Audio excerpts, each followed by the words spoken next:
Cerita Arwah Berduka, volume yang kelima, bagian yang ke-8-nya, alias bagian yang terakhirnya, kini seketika langsung dibuka dengan sebuah potongan panel cerita singkat yang sangatlah luar biasa menarik. Karena pada kesempatan ini, maka kita pun akan bisa melihat sama-sama tentang seperti apakah ending dari cerita perjalanan panjang Cry yang sekarang sedang melakukan sebuah liburan. Di mana di dalam praktiknya, beginilah akhir perjalanan dari Cry pada volume yang kelima bersama dengan semua teman-temannya yang lain. Singkat cerita, tepat setelah pada video kemarin, kita pun sudah dapat melihat sama-sama bahwa Luke yang baru saja datang, akhirnya segera memutuskan untuk dapat menebas tubuh dari Jeffrey dan juga menebas tubuh dari Cardon dengan menggunakan kekuatan dari tebasan pedang kayunya tersebut. Maka di saat yang bersamaan, Cry yang memiliki firasat buruk dengan kedatangan dari Lucia yang kebetulan sekarang sudah berubah semua antara lainnya menjadi kodok. Akhirnya, dia pun kini segera bergegas untuk bisa pergi menuju ke depan pintu gerbang dari kota Souls bersama dengan Citri dan juga bersama dengan Lismart. Dengan sebuah tujuan untuk bisa mencari tahu apakah yang sebenarnya sekarang sedang terjadi. Lalu ketika dirinya sudah sampai, maka Cry pun kini seketika langsung menjadi sangat terkejut. Karena di depan matanya itu, Cry pun saat ini bisa melihat bahwa ada dua orang tubuh dari manusia yang sekarang sudah terkapar di tanah dengan tubuhnya yang sudah bermandikan darah. Di momen itulah, Cry pun kini segera berkata kepada Luke, "Oi, Luke, apa yang sekarang kau lakukan?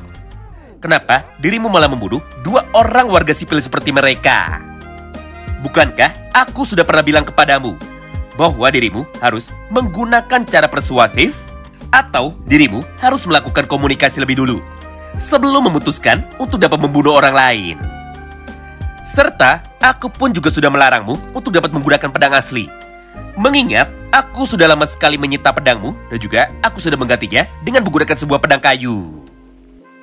Melihat dan juga mendengar Cry yang sekarang kebetulan sedang marah menuju kepadanya, maka di saat yang bersamaan itu, Luke pun kini segera mencoba untuk bisa membalaskannya dengan cara mengucapkan 3 buah kata seperti ini tepat kepada Cry. Pertama, aku sudah melakukan cara persuasif lebih dulu. Tapi meskipun begitu, mereka pun tetap saja untuk bisa mengancamku dan juga mereka pun tetap mencoba untuk dapat menyerangku. Kedua, aku tidak menggunakan pedang asli. Tapi, aku hanya mencolek tubuh dari mereka berdua dengan menggunakan pedang kayuku saja. Dan yang ketiga, mereka bukanlah para warga sipil. Tapi menurut penjelasan dari Chloe, mereka adalah ketua dari pasukan bandit Barel. Jadi, gara-gara itulah, maka aku pun segera memutuskan untuk dapat melawan mereka. Ya, meskipun mereka sangatlah lemah sekali untuk ukuran dari para bandit. Jadi menurutku, serangan yang aku keluarkan hanyalah pemanasan saja karena aku sama sekali tidak serius. Mendengar semua cerita dari Luke barusan, Cry pun sekarang langsung menepuk jidatnya sendiri. Karena di dalam kondisi seperti ini, marah kepada Luke adalah sesuatu yang sangat percuma. Mengingat kenyataannya, Luke memiliki kesabaran setipis tisu. Ditambah, para bandit ini terlalu bodoh untuk bisa menyadari sehebat apakah kekuatan dari pendekar pedang terkuat yang ada di dalam kelompok dari party Grieving Soul. Nah, berdasarkan hal itu, maka Cry pun kini segera bergerak untuk dapat melanjutkan perjalanannya tepat menuju kepada Anthem Smart. Lalu, tanpa menunggu lama, Cry pun kini segera meminta Anthem Smart untuk dapat menggunakan teknik penyembuhannya lagi. Demi dapat menyambung tangan dari Jeffrey dan juga demi bisa digunakan untuk dapat menyembuhkan Cardon yang kebetulan sudah terluka dengan sangat parah akibat terkena tebasan pedang dari Luke. Mendengar permintaan itu dari Cry, Anthem pun kini seketika langsung menjadi tersenyum. Hingga tanpa banyak bicara, dia pun kini segera menggunakan kekuatan dari teknik sihirnya lagi untuk dapat menyembuhkan mereka berdua. Sementara itu, respon yang sangatlah berbanding terbalik kini justru malah dapat kita lihat dari sudut pandang Lucia. Di mana tepat setelah Cry sudah menyelesaikan urusan dari para bandit tersebut, maka di saat yang bersamaan, Lucia pun sekarang langsung datang untuk dapat menghampiri Cry. Lalu, dia pun langsung marah menuju kepada Cry. Karena Cry sudah meninggalkan dirinya untuk bisa bersenang-senang bersama dengan Citri, Lismart dan juga bersama dengan Tino. Atau dengan kata lain, Lucia pun merasa sangat cemburu hingga dia pun sekarang langsung menjadi sangat emosi. Namun, karena kekuatan mana dari Lucia sekarang sudah terkuras, akibat menggunakan kekuatan teknik sihir itu di dalam skala satu kota, Ditambah, Lucia pun juga baru pulang dari dungeon level 8 tanpa sempat istirahat lebih dulu. Maka pada halaman itulah, tiba-tiba saja tubuh dari Lucia sekarang langsung menjadi lemas. Jadi untuk sementara, Cray pun segera memilih untuk dapat beristirahat dan juga menunda perayaan kemenangan dari mereka, sambil menunggu mana dari Lucia bisa kembali dipulihkan setelah Lucia bisa makan dan juga setelah Lucia bisa tidur sebentar. Nah, mulai dari sinilah terdapat 3 buah sudut pandang cerita yang berbeda dan juga 3 buah sudut pandang cerita yang bercabang. Pertama adalah cerita dari sudut pandang para bangsawan. Kedua adalah cerita dari sudut pandang para kesatria alias dari sudut pandang polisi militer yang sekarang kebetulan baru saja datang untuk dapat menyelesaikan masalah dengan para bandit. Dan yang ketiga tentunya adalah cerita dari sudut pandang Cray yang sekarang sudah berada di dalam penginapan bersama dengan semua teman-temannya yang lain. Namun, karena cerita dari sudut pandang yang pertamanya dan juga cerita dari sudut pandang yang keduanya sangatlah pendek sekali dan juga sama sekali tidak ada hubungannya dengan kelanjutan volume yang ke-6-nya nanti, maka kami pun akan mempersingkatnya saja dengan beberapa kalimat berikut. Intinya, pasukan kesatria dari bangsawan Gladys kini baru saja datang tepat setelah kelompok dari bandit Barel baru saja dikalahkan. Lalu, mereka pun langsung mencoba untuk dapat menantang kelompok parti dari Grieving Soul untuk dapat mencuri hasil pencapaian dari mereka. Alias, kesatria dari para bangsawan ini mirip seperti polisi India yang datang paling belakangan. Tapi, tiba-tiba saja ingin mengakui bahwa masalah ini bisa selesai berkat kekuatan dari mereka semua.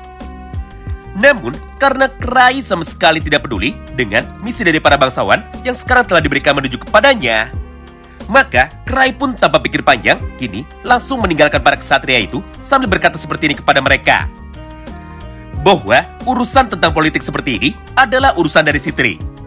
Jadi gara-gara itulah Citri pun segera menggunakan kekuatan negosiasinya untuk dapat mengalahkan pasukan kesatria dari para bangsawan yang sangat arogan. Ditambah dengan bantuan dari Chloe, kelompok parti dari Grieving Soul ini sekarang tetap tercatat sebagai satu-satunya kelompok yang saat ini telah berhasil mengalahkan pasukan dari kelompok bandit Barel. Yang artinya, walaupun pada awalnya Cray sama sekali tidak berniat untuk dapat menyelesaikan misi dari para bangsawan, namun pada akhirnya Cray pun tanpa sengaja kini berhasil menyelesaikan misi tingkat negara seperti itu dengan hadiah yang sangat banyak. Serta gara-gara itu jugalah reputasi dari seorang Cray yang berhasil mengusir pasukan dari para bandit, pasukan manusia tanah, dan juga mengusir seekor naga asli, sekarang menjadi semakin tersebar menuju ke dalam seluruh negara Zebrudia ini. Wow, menarik banget ya. Nah, singkat cerita, tepat setelah diperlihatkan tentang sedikit sudut pandang dari pasukan kesatria bangsawan yang kebetulan saat itu baru saja datang, maka pada halaman yang berikutnya, scene pun kini seketika langsung berpindah menuju ke dalam sudut pandang dari Cray lagi. Dimana ketika malam hari sudah tiba dan juga ketika para anggota parti dari Grieving Soul sekarang semuanya sudah berkumpul, maka Cray pun kini segera meminta Lucia untuk dapat mengembalikan semua teman-temannya lagi yang kebetulan sekarang sudah dirubah menjadi kodok akibat Lucia tadinya sempat merasa sangat emosi. Mendengar permintaan itu dari Cray, Lucia pun sekarang langsung membalasnya bahwa hanya ada 2 kemungkinan cara untuk dapat mengembalikan semua orang, yaitu antara dengan cara membakar tubuh dari mereka atau membunuh mereka semua sekaligus. Karena jika tubuh dari mereka terbunuh, maka secara otomatis mereka pun akan kembali menjadi manusia lagi. Tapi karena cara yang keduanya cukup ekstrim, maka Cray pun sekarang langsung memutuskan untuk dapat menggunakan cara yang pertamanya, yaitu dengan cara membakar tubuh dari pasukan para katak ini supaya mereka bisa kembali menjadi manusia lagi. Walaupun pada dasarnya Lucia sendiri tidak tahu apakah cara yang pertama ini akan berhasil, namun setelah dirinya sudah menjentikkan jari dan juga mengeluarkan sebuah sihir dengan elemen api, maka tubuh dari katak Tino yang terbakar kini tiba-tiba saja langsung berubah menjadi bentuk normal dari Tino lagi. Dengan begini, maka secara tidak langsung, anggota parti dari Grieving Soul sekarang semuanya sudah lengkap. Serta mulai dari sana jugalah, Cray pun segera meminta semua teman-temannya untuk dapat segera masuk menuju ke dalam pemandian air panas demi dapat menikmati liburan dari mereka. Tapi ketika mereka baru saja mau bergerak, Maka Cry pun tiba-tiba saja langsung menjadi sadar bahwa tidak ada satupun kolam pemandian air panas dengan ukuran yang sangat besar tepat di dalam kota Souls. Jadi gara-gara itu, Anthem pun tidak akan bisa ikut dengan mereka untuk dapat bersenang-senang. Mengingat Anthem Smart memiliki bentuk tubuh yang paling besar. Ditambah, tinggi dari Anthem Smart sekarang sudah mencapai 4 meter lebih. Berdasarkan hal itulah, maka Cry pun kini segera berjalan untuk dapat menghampiri Lucia. Lalu, dia pun segera meminta Lucia untuk dapat bisa menggunakan kekuatan sihirnya demi bisa membuatkan mereka sebuah kolam pemandian air panas dalam ukuran yang sangat besar. Di momen inilah, Lucia pun awalnya sempat menolak semua permintaan dari Cry. Namun, setelah sedikit dirayu oleh Cry, Lucia pun akhirnya bisa menjadi setuju. Sampai tanpa menunggu lama, mereka pun kini segera memutuskan untuk dapat pergi menuju ke dalam area hutan kosong yang kebetulan telah diberikan oleh pihak gubernur kepada anggota dari parti Grieving Soul sebagai bentuk hadiah untuk bisa membuat sebuah kolam air panas mereka sendiri. Nah, disinilah poin menariknya. Karena ketika Lucia sudah mulai menggali tanah dengan menggunakan kekuatan sihirnya untuk dapat menemukan sumber air panas terdekat, maka tiba-tiba saja tepat dari dalam permukaan tanah itu, beberapa orang kelompok dari manusia tanah kini akhirnya seketika langsung muncul. Di mana di antara dari mereka adalah ratu dari kelompok manusia tanah itu sendiri, yaitu Ratu Ryulan. Di momen itulah, Ratu Ryulan pun tanpa pikir panjang kini segera datang untuk dapat bisa menghampiri Cry.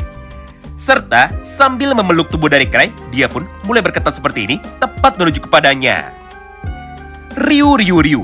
Ryu, Ryu, Ryu, Ryu, Ryu, Ryu, Ryu. Mendengar ucapan itu dari Ratu Ryulan, Sitri pun sambil merasa cemburu, dia pun akhirnya sekarang mulai menerjemahkannya. Di mana arti dari kata-kata tersebut adalah sebagai berikut. Intinya, Ratu Ryulan ini berkata menuju kepada Cry bahwa meskipun sekarang mereka berbeda, alias meskipun Cry adalah seorang manusia biasa, bukan merupakan bagian dari kelompok manusia tanah, tapi sampai kapanpun Cry akan tetap menjadi raja mereka. Serta Cry pun akan tetap menjadi suami pertama dari Ratu Ryulan tersebut. Jadi tidak peduli apapun yang terjadi, mereka pun sekarang sudah memutuskan untuk bisa berdamai dengan Cry. Karena suka tidak suka, Cry pun akan tetap menjadi raja mereka. Menyaksikan kemunculan dari Ratu Ryulan tersebut, Cry pun kini segera terpikirkan tentang sebuah rencana yang sangat menarik. Yaitu, Cry pun akan meminta bantuan kepada mereka untuk bisa melakukan pembangunan ulang terhadap bagian dari kota Souls yang sekarang sudah rusak. Ditambah, Cry pun juga meminta kepada Ratu Ryulan untuk bisa membantu mereka membuat sebuah istana atau membuat sebuah hotel khusus bagi parti Grieving Soul sebagai tempat untuk bisa mandi air panas. Atau dengan kata lain, tugas dari Lucia adalah untuk bisa membuat kolam air panas. Sedangkan tugas dari Ratu Ryulan adalah untuk bisa membuat istananya supaya mereka semua sekarang bisa beristirahat. Mendengar permintaan itu dari Cry, Ratu Ryulan pun dengan senang hati kini segera melakukannya bersama dengan semua pasukannya. Hingga hanya dalam waktu kurang dari 3 hari, istana megah dari parti Grieving Soul ini kini seketika langsung jadi. Serta kolam pemandian air panas yang sangat besar sekarang juga sudah selesai. Jadi dengan begini, mereka semua pun kini bisa merayakan kemenangan mereka bersama-sama tanpa ada satupun yang terkecuali. Bahkan Ratu Ryulan sekarang juga ikut mandi air panas bersama-sama. Mengingat menurut Cry, kelompok dari manusia tanah adalah bagian dari mereka juga. Tidak hanya itu, karena ketika pesta perayaan ini sekarang baru saja dimulai, maka tepat di momen yang sama tersebut, anak dari monster naga biru kini seketika langsung datang lagi.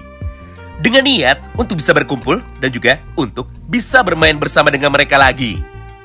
Serta dari atas kepala mereka, ibu dari monster naga biru sekarang juga ikut datang. Hingga pada kesempatan itulah, pesta liburan dari Cry sekarang otomatis menjadi komplit. Karena faktanya, semua orang sekarang sudah bisa berkumpul. Sementara itu, respon yang sangatlah berbeda sekarang justru malah kembali terlihat tepat dari sudut pandang Arnold. Di mana pada ending cerita volume yang kelimanya, Arnold pun sekarang hanya bisa terdiam pasrah di pojokan, sambil memegangi lututnya sendiri dan juga sambil menangis sendirian. Karena pada dasarnya, Arnold sama sekali tidak menyangka bahwa semua mantan lawan dari Cry sekarang justru malah bisa berkumpul untuk dapat mandi air panas bersama-sama. Apalagi monster naga biru yang asli alias monster naga biru dengan ukuran yang sangat besar sekarang juga bisa menjadi jinak. Bahkan sudah menjadi peliharaan dari Citri yang baru. Wow, menarik banget ya. Dengan begini, cerita dari volume yang kelimanya sekarang semuanya sudah selesai. Jadi untuk yang selanjutnya, mari kita bahas sama-sama cerita pada volume yang ke-6-nya. Terima kasih banyak yang sudah simak video ini sampai habis dan salam baku hantam.